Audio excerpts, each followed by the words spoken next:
Hi, welcome to SK Lifestyle. I'm SK, of course, and I appreciate you joining me today to check out how to make these pool noodle fenders for your boat, for your jet ski, whatever kind of watercraft it is.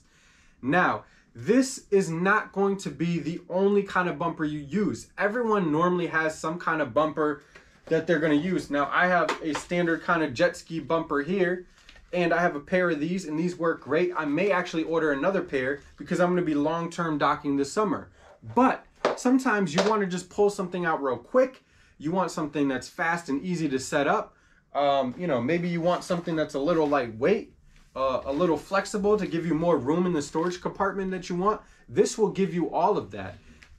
The only thing that I am going to do this time around that I'm upgrading from last time is I have these rubber balls, and I'm going to put one at the bottom of each of them. So that way, if this is a windy day and this is between your jet ski and your dock, and it's windy and the boat moves a little, this can't fly up from the wind and then watch your boat slam against the dock and now there's no protection. This is gonna weight it down. So it should be pretty cool.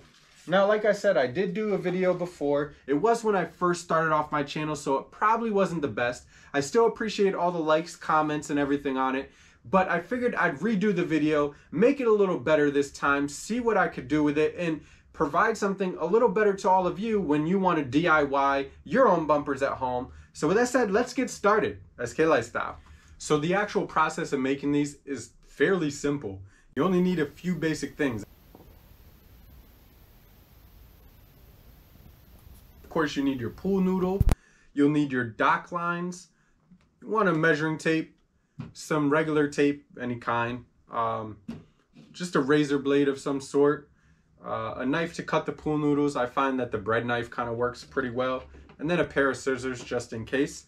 And of course, if you want to go the extra step like I did and find some rubber balls to put at the bottom, I will put a link in the description down below of the ones that I purchased from Amazon, because these kind of fit perfectly.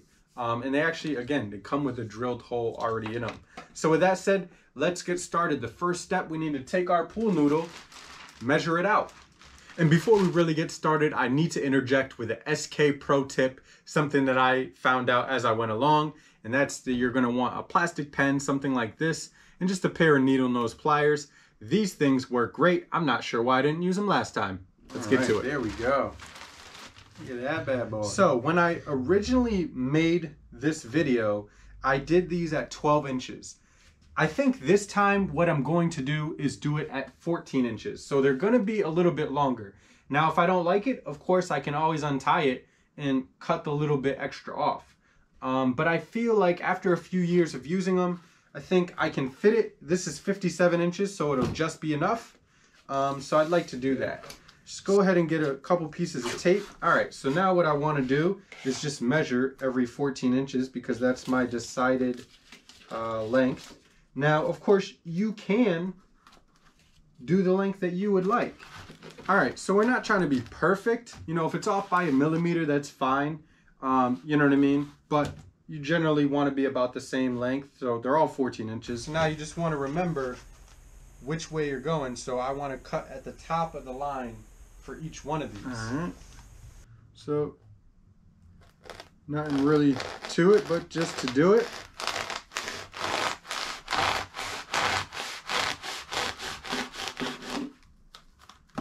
And basically what we want to do is take one of our ropes. Now, what we need to do is make sure that you keep the dock line, the actual loop, out, because this we want to have free when we go to actually use it. So what we're going to do is we're going to take our line, we're going to drop it down into one of them, slide it all the way down.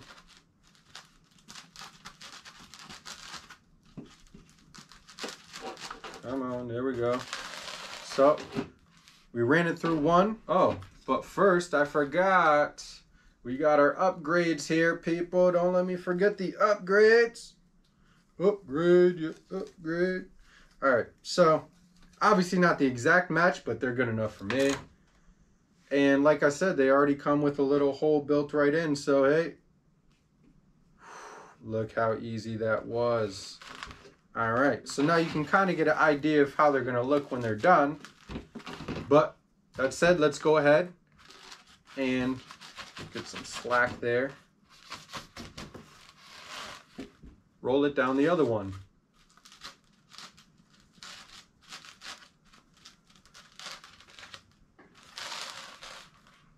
There we are. Now, what I'm gonna do is get some more slack. So I'm gonna keep pulling the rope through. Just about halfway, that's fine. And what I want to do is go back through these one more time. So here's the loop, here's our first noodle, our bumper ball, and our second noodle. So I'm gonna take the free rope from the second one and slide it back through the first one again. This may be a little tougher. It's not gonna be the end of the world. It's gonna take a little longer because there's the rope in there, so it's meeting more resistance. So go ahead and pull that slack through. Wind out any kinks if there are any.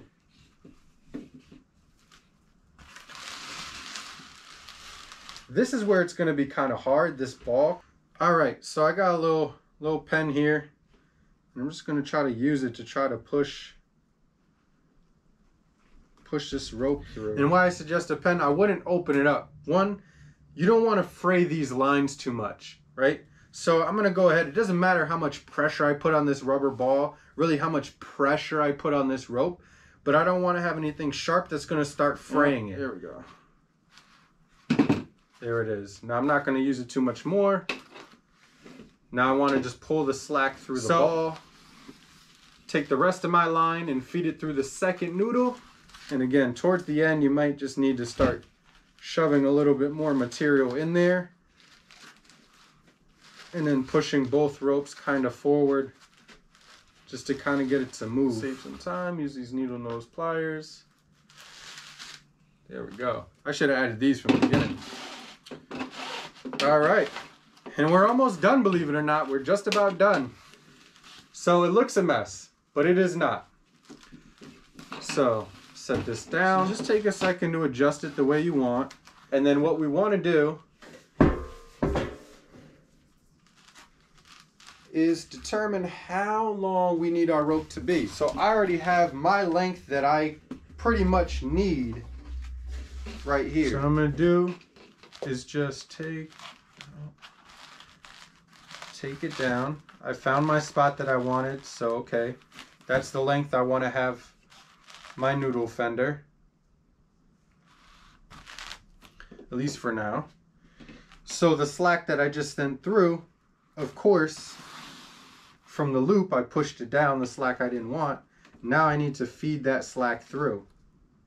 Again, it's really just about playing around with it a little bit. So you can see we still got a little bit of extra slack at the top here, so I just need to find that rope, and it's this one.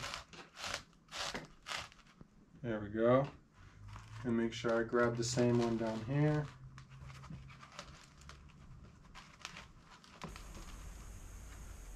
Get rid of that slack.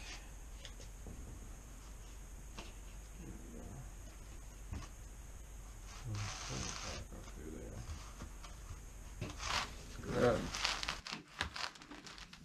I got my free rope. And I got this. So basically all we do now at this point is you just want to go ahead and tie it off. Now, again, you may want to do a final adjustment on the overall length of what it is. So you don't want to knot it up too tight right now until you can get it over to the boat, because if you want this to be an extra 6 inches, you don't want it to be a big ordeal. So you just want to knot this up just a normal kind of way.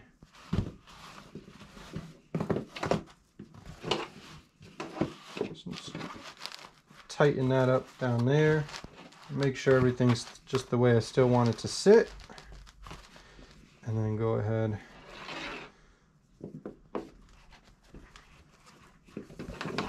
and knot this off one more time. There we go. So it's knotted up decent. It's not going anywhere, but at least we can undo it if we want to. And this extra slack, of course, we can always just wrap it around the top. or, you know, you can cut it off. I choose to leave it in case, you know, I ever want the bumper to be able to fit a larger boat. And there we have it, our upgraded noodle fenders. There it is. Look at them hanging. So with that said, I'm gonna go make the other one right now. I won't waste your time because it's the same as the first one. But this isn't good enough. The product's good, but it's not good enough just to see it. We need to see it in action. So let's hit the water. All right, so I want to give you guys a quick shot of what the noodle fenders look like with the old ones. So these are the old version. You can see, you know, they sit on the side pretty well. All right, now let me do some TV magic. And now here we are with the new noodle fenders. And I will give a shot of just them by themselves, but just to give a comparison of what this size looks like. So again, these are 14-inch. I believe these were, what, 12-inch, or just about. So you can see the ball hangs down a little further, but you can kind of see what I mean as far as these are just gonna swing in the air. These are gonna be weighted down a lot more. So I just kind of strung them up anyway, just so you could see them on the side. And I will show a shot of them in the water actually on the dock as well. But not bad at all. And my front trunk is a mess right now. Haven't really done anything since I'm just taking it out, but you can see these packed away in here. They're really not too bad. They still don't take up that much space, and what I like is they're flexible. So you can kind of just jam them up in the corner or whatever you need to do to get them out of the way.